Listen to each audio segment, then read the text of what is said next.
I really dislike you. Choose between getting fired or being demoted."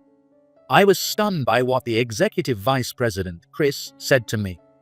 Tomorrow is the final stage of the business negotiation, and he suddenly demanded to take over my role as the negotiator. I never thought he was capable of such an emotional outburst. "What's wrong? It's your fault. You're being punished for outshining me." Chris, who is the same age as me, just couldn't stand my success. I have no attachment to a company where my superiors steal my credit. "I'm quitting. I'll leave tomorrow's negotiation to you, EVP." With that, I quickly left the conference room. Just before the negotiation, President John looked puzzled as his son, Chris, proudly declared he would handle it himself. "What are you talking about?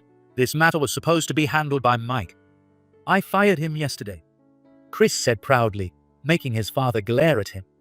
"Why did you fire him? Didn't you look at the negotiation materials?" "What?" Frantically flipping through the documents, Chris found a critical sentence he had overlooked, and his face turned pale. "My name is Mike, a 43-year-old employee. In fact, I've changed jobs 3 times already. It wasn't because of layoffs during a recession or bankruptcy, but it's a hassle to explain, so I said it was for career advancement during my 4th job interview. Some companies accepted that without issue. However, there was one man who saw through the lie. It was Vice President David who conducted my final interview. No, that's not it. You don't seem like someone who changes jobs for career advancement. And if it were for career advancement, you'd aim higher. Our company and your previous one are the same size, just dealing with different products. What's your real motive? Be honest." Sharp, I thought, impressed. I shrugged and told him the real reason, and David pondered deeply. "I see. I understand your reason and why you'd hide it. Okay, got it. Leave it to me." With a sly grin, David ended the interview, leaving me unsure if I had passed. I waited anxiously for a couple of days, and when the notification arrived, I was shocked. It said they wanted to hire me as a sales manager. What does this mean? I applied for a supervisor position in the sales department. Panicked, I called to see if there was some mistake, and David laughed heartily. "The current sales manager is just about to retire. With your background, Mike, there's no issue with you taking his place. Besides, a manager's role is to lead, not to be led. You understand what I mean, right?" Finally understanding David's thinking, I gratefully accepted the job offer. The workplace I joined wasn't uncomfortable at all. I found it odd that there were few employees in my age, but interacting with the younger staff was refreshing.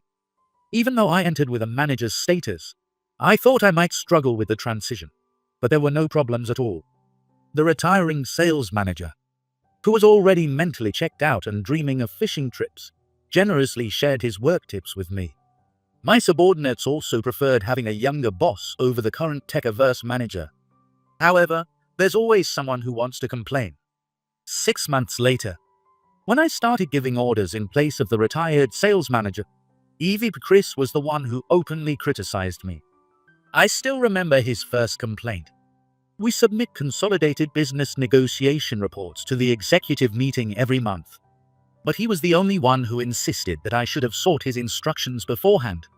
The other executives, confused by his words, looked at me, also puzzled. Having no choice, I asked Chris, "Excuse me, EVP Chris, what instructions should I have sought?"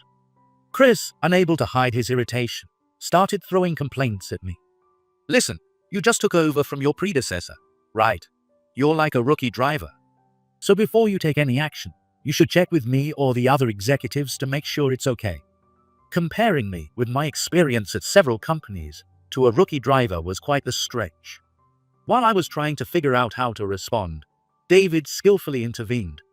"Mike has the endorsement of his predecessor, EVP Chris.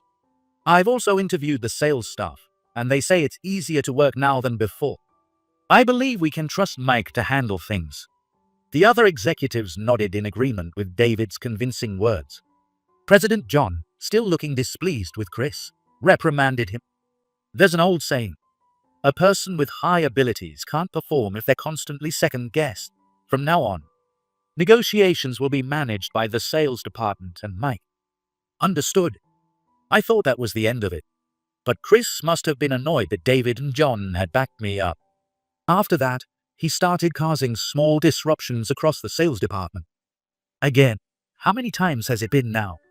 The subordinate in front of me shrank back apologetically. I've seen this apologetic look on my subordinates' faces many times lately, and my patience was wearing thin. It all started with minor issues. Samples needed for negotiations arriving late, or promotional items not being ordered for some reason. Even though the sales department handles negotiations, we can't do it all on our own from start to finish. We rely heavily on support from departments like materials and general affairs.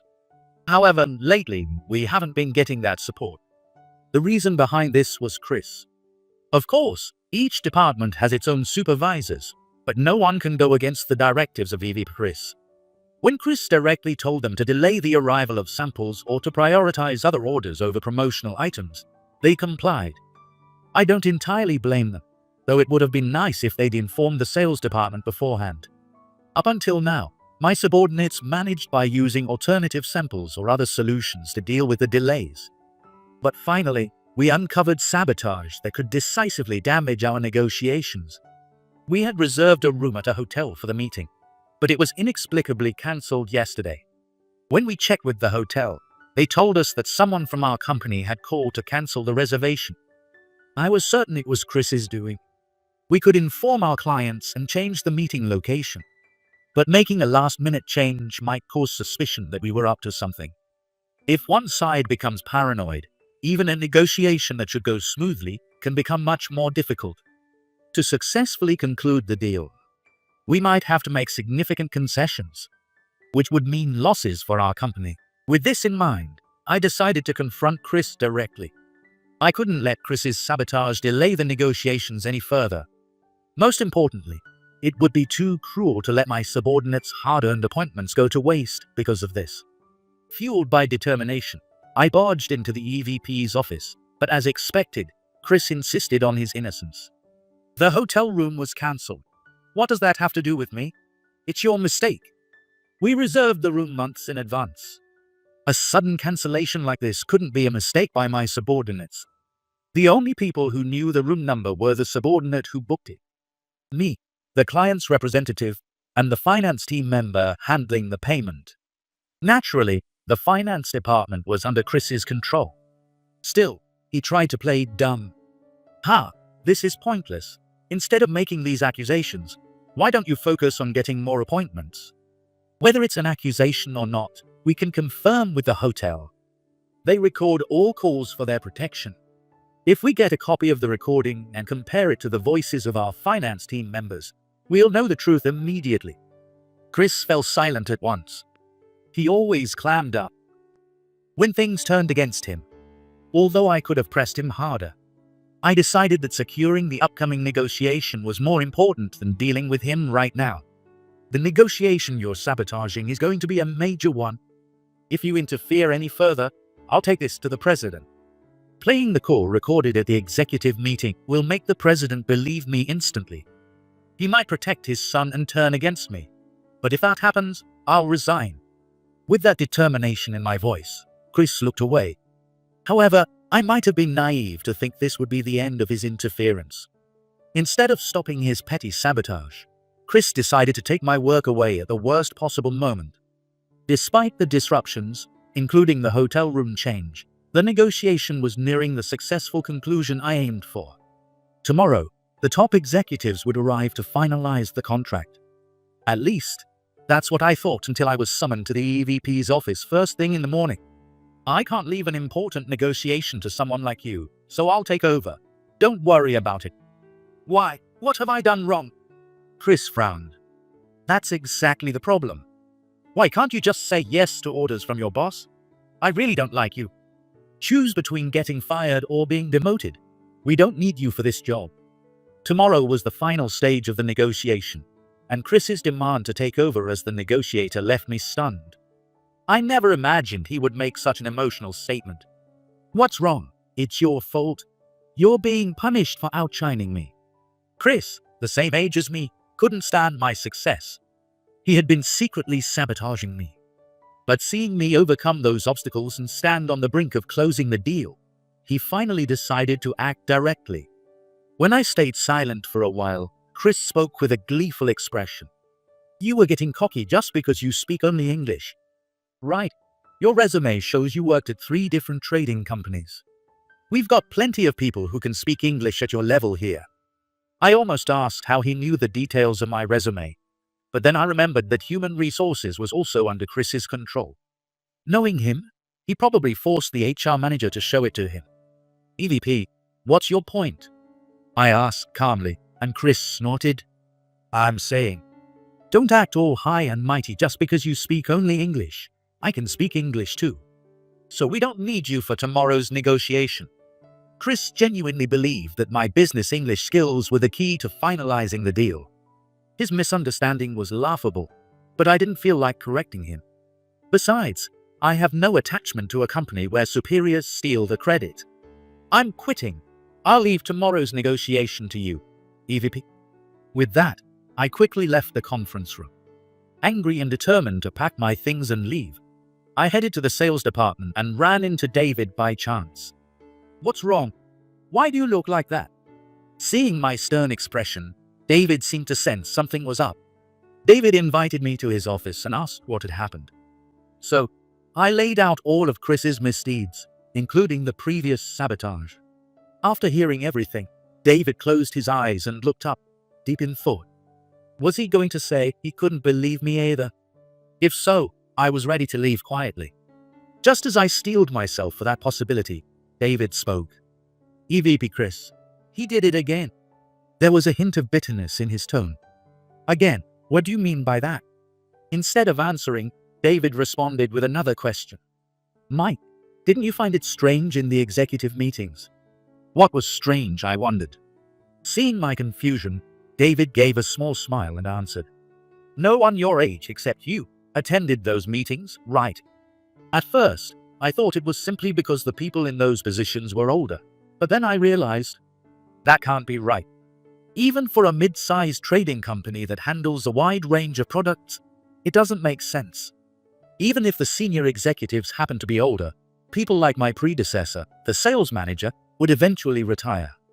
Normally, the second in command of the department would take over, so it wouldn't be unusual for someone younger than Chris to be in the executive meetings. Yet, in those meetings, the youngest attendees were EVP Chris and me, the sales manager. With growing suspicion, I voiced my thoughts. There must have been many capable people younger than EVP Chris. Has this situation really been going on all this time? David frowned and slowly nodded. Chris joined the company about 5 years ago after his previous company went under. The president's ex-wife asked him to help out, so he reluctantly brought Chris on board. Oh, and the president has remarried, so there is another heir. Chris knows this too, which fuels his rivalry with men his age. So that's why Chris and John have different last names despite being family. But even knowing this, I still couldn't understand the reason behind it. Seeing my confusion, David continued with a bitter smile. "You might not get it because you're skilled. But Chris came from a completely different industry with no knowledge. His position as the president's son would eventually be taken by the actual heir. For someone like him, youth is a kind of weapon.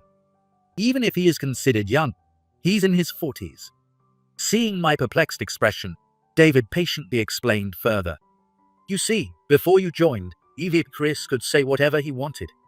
He'd make claims like this will appeal to the younger generation, or young people want this kind of product. I always thought it was bold to say such things without data to back them up. But the president and the other executives, who are 20 years older, listened to his speeches thinking that's how it was." With this explanation, I started to understand what David was getting at. Is it because having someone the same age around would challenge him? David nodded with a bitter expression. Instead of earning qualifications needed for the trading company or attending study sessions, EVP Chris chose the easy way. He figured if he eliminated peers from the company, his opinions would be more respected as the youngest person in the room. As a result, employees in their late 30s to 40s who were in supervisory roles became targets for Chris. Any noticeable behavior would immediately be met with harassment or false accusations of mistakes. Anyone with a normal sense of self-preservation would naturally resign. Thus, the current workforce consisted of either older employees like the president or young staff just a few years into their careers. No wonder there were no people in their 40s like me around. EVP Chris is like a veteran office lady bullying the new female employees. These underhanded harassments were only discovered when the victim was about to leave. Even I couldn't do much about it. I did mention it to the president, but he couldn't believe his son would be so petty and jealous. He dismissed it as unbelievable. According to the company's website, John built this company from the ground up. A fierce competitor in the business world. John wouldn't understand the mindset of EVP Chris, who undermined others just to be the youngest in the room. However, leaving the situation unchecked, I knew all too well what would happen. My previous company failed because they left that jealousy unchecked. I decided to confront David directly. Executive Vice President David, what do you want for this company? David looked confused. What do I want? Well, I hope we can continue to grow our revenue and profits. The president's successor is also very capable, though he's still a student. David's eyes pleaded for me to overlook Chris's harassment for now. Given David's long tenure with the company, he likely didn't want to stir up trouble in an environment where he was comfortable with his colleagues. But I believed that this desire to maintain the status quo was the greatest risk. I decided to reveal something to David that I hadn't mentioned even during my interview. You know why I changed jobs 3 times, right? Yeah, you said you were driven out due to jealousy. It was a foolish thing for them to do, but it's been our gain since we've acquired such a talented person. Taking a deep breath and gathering my resolve, I continued. Actually, those 3 companies no longer exist. Through splits, dissolutions, and bankruptcies, they're no longer operating as companies. David's expression turned to one of shock. That can't be. When we did a background check before hiring you, their businesses were still doing well. If you doubt me, check those companies' websites now. David pulled out his smartphone and started searching. His face was growing more shocked by the second. You're right. But how could this have happened? It's simple. The people who drove me out because of their jealousy became more confident after that. They did the same thing to others. You can imagine what happens when that cycle repeats, right? I spoke in a gentle yet firm tone. A company can't function without people. If the people inside abandon it, the company can't maintain its form. Then, pressing further, I spoke to David, whose expression had grown serious. If this continues, this company will eventually face the same fate. Honestly, Chris's harassment had been petty compared to what I experienced at my previous companies. But it was becoming a significant issue. Chris had pushed me to either get fired or be demoted. If I decided to quit, it would be a significant victory for Chris, and he would likely repeat this behavior. The future is far from prosperous. Whether my words resonated with him or not, David fell silent for a moment before nodding firmly. I understand what you're saying, Mike. I'm not going to stand by and watch anymore. Ruining the company out of jealousy is no joke. I felt relieved. With David on my side, we could take drastic measures if needed. After consulting with David, I headed to HR to pick up the resignation paperwork with a light step. Just before the negotiation, John looked puzzled as Chris's son proudly declared he would handle it. What are you talking about? This was supposed to be handled by Mike. I fired him yesterday, Chris's son said proudly, causing John to glare at him. It's fine, I can speak English too. All that's left is to sign the contract. He started to say, but John, red with anger, cut him off. Why did you fire him? Have you not reviewed the negotiation documents? Today, the top executives from the other side are coming. How do you plan to manage without him? Chris, who had assumed it was just a formality, was stunned by John's outburst. Frantically flipping through the documents, Chris found a critical sentence he had overlooked, and his face turned pale. I received a call an hour before the negotiation. They already knew I wasn't there from the morning. Getting a call now meant Chris had been frantically searching for a replacement until the last minute. Of course, he wouldn't have found one right before the event. Despite John constantly reprimanding him for this lack of preparation, Chris still didn't get it. I answered the call with a faint yawn. Yeah, what is it? I got the resignation paperwork from HR yesterday. I'll fill it out and mail it in the next day or two, but I'm taking paid leave today, so I'm off. You don't need to resign. Just come to the hotel right now. Hearing the desperation in Chris's voice made me laugh. EVP Chris, isn't that quite different from what you said yesterday? Didn't you boast that you didn't need me? I didn't know the contract would be in Arabic. I could imagine Chris turning pale on the other end of the line. He must have only just realized the contract was to be conducted in Arabic, a fact clearly stated in the negotiation documents. If he'd been involved from the start and reviewed the documents, he would have known this. Our new client was a top-tier company from the Middle East, led by a highly nationalistic CEO. The company's official language was Arabic, and they only accepted documents in Arabic. But in this globalized world, trying to do business solely in your native language is impractical.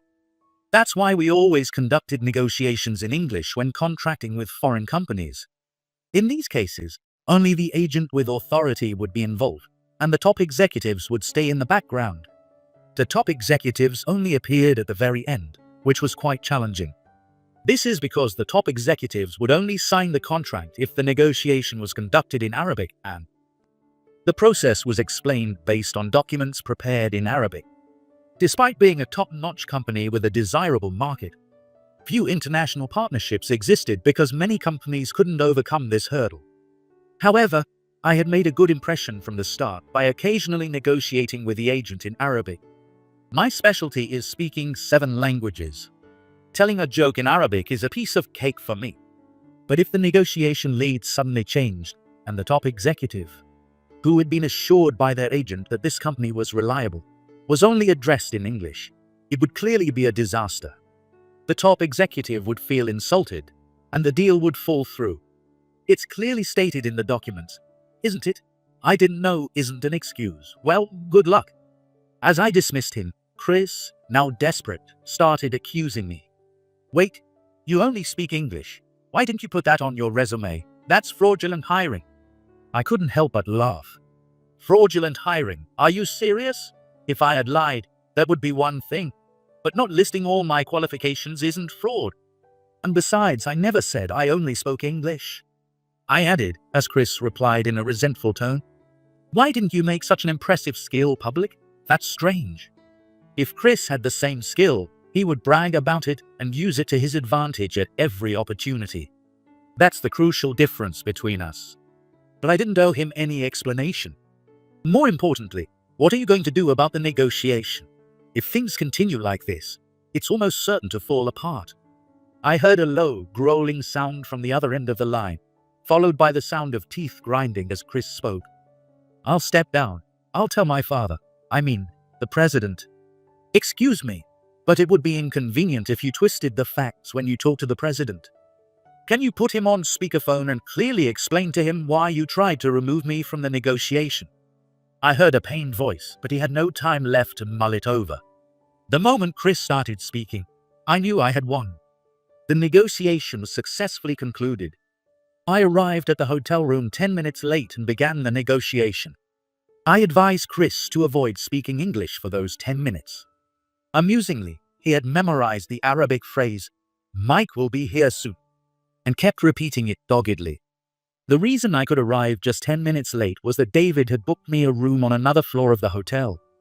Anticipating this situation, although I could have been there before the negotiations started, David suggested I arrive late to teach Chris a lesson. American people are known for their unpunctuality, but I made a joke about how they are like me. Discussing the same approaches to time between Arabs and American helped the conversation flow smoothly. Once the conversation became enjoyable, the contract was as good as signed. After seeing off our guests, I took a deep breath. Chris, who had been frozen in the corner of the room, slumped into a chair, unable to stand any longer due to the tension. Seeing his pitiful son, John said thanks to me. I'm sorry, what my son, even Chris, did is inexcusable. We plan to impose severe disciplinary actions. Dad. Chris's pitiful voice was silenced by a sharp glare from John. I understand. EVP David is also aware of this situation. Shall we discuss the disciplinary actions when we return to the office? As soon as we got back to the office, David, who had been called to the president's office, smiled when he saw my face. "Judging by your expression, everything went well. Was the hotel comfortable?" "Thanks to you, I slept very well." Seeing John's puzzled expression, David laughed and explained our exchange. "President, you know that EVP Chris told Mike yesterday that he was either fired or demoted. We couldn't afford to lose him, and we wanted you to understand Chris's misconduct. So, we asked him to help expose the company's issues." David explained. I added, "If I had reported EVP Chris's actions myself, you would have been skeptical. Even when EVP David told you, you didn't take it seriously." John looked embarrassed. "You're right. I apologize, David. It's okay. We thought hard about how to make you understand. We had to corner EVP Chris so he would confess everything himself." John turned and shouted at the cowering Chris. "I took you in because you had nowhere else to go. And this is how you repay me. This is like being bitten by my own dog. Write your resignation letter today. But at least let me stay until I find another job." John's glare made Chris tremble. "If you don't want to resign, then you can be fired. You had no problem threatening Mike with the same choice." "Okay, I'll write it. I'll write it." Watching Chris rush to HR, I struggled to suppress my laughter. Chris submitted his resignation that same day, and it was processed immediately. At the next week's morning meeting, John detailed Chris's misdeeds and announced that those who aided him would face appropriate consequences. As promised, those who had reluctantly aided Chris's wrongdoing were transferred to unimportant positions. Some couldn't bear the scrutiny and resigned. However, it was a good trend that the company started hiring people in their late 30s to 40s to fill the gaps. Additionally, young employees who hadn't been able to fully showcase their abilities began to stand out and excel. Previously, the environment had been stifling because anyone who stood out would be sabotaged, so everyone had been cautious. Removing the major problem that was Chris revitalized the company in a way. Meanwhile, Chris is still struggling to find a job. After all, for 5 years, he had only honed his skills in undermining others, so this was his just desserts. But while I understand the need for drastic measures, why did you hide the fact that you speak 7 languages? That's a huge asset for job hunting. John asked curiously after Chris was ousted. I chuckled and explained. It was more of a hindrance than an asset for me. I've always loved languages and spent most of my student years studying them. So by the time I graduated college, I could speak 7 languages. Initially, I used this skill to get a job as a new graduate, but soon realized I was only given interpreting and translating tasks. No matter how much I wanted to handle negotiations myself, I was just interpreting conversations for the executives. Even if I knew how to make the deal more beneficial, I couldn't say anything. Frustrated, I requested a transfer from my then superior, but he crushed my request. They told me that an interpreter doesn't need brains, just a mouth that works. My colleagues didn't support me either. Instead, they talked behind my back and attacked me mercilessly whenever I made a mistake. Since I was always called to the important negotiation meetings, they mistakenly thought I was being favored and became jealous. I realized I'd eventually be crushed if I stayed in that environment, so I quit. The same thing happened at the second and third companies. I was used for convenience and faced the same jealousy and resentment. So, I thought it might be a mistake to emphasize my language skills.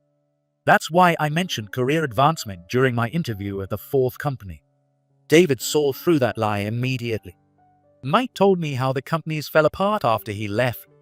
When people are driven by jealousy, they can do extreme things. The situation with EVP Chris is a prime example. I feared our company might face a similar decline if we drove Mike out, so we teamed up for a drastic solution. John said thanks to David and me. Thank you for caring so much about the company, and thank you, Mike, for staying. I promise to repay you both someday. With a smile, John extended his hand and I shook it firmly. John kept his word. Next year, David became the president, and John moved up to chairman. David would serve as an interim president until the heir was ready, but he was extremely pleased. I was also promoted from sales manager to executive vice president. However, since I also serve as the sales manager, the whirlwind of business hasn't changed. My current mission is to develop reliable subordinates to distribute the workload. Even if they are employees with excellent language skills like I had, I won't let them be used merely for convenience. I firmly believe that it is a superior's duty to help various talents grow, and I keep this in mind as I diligently perform my daily tasks.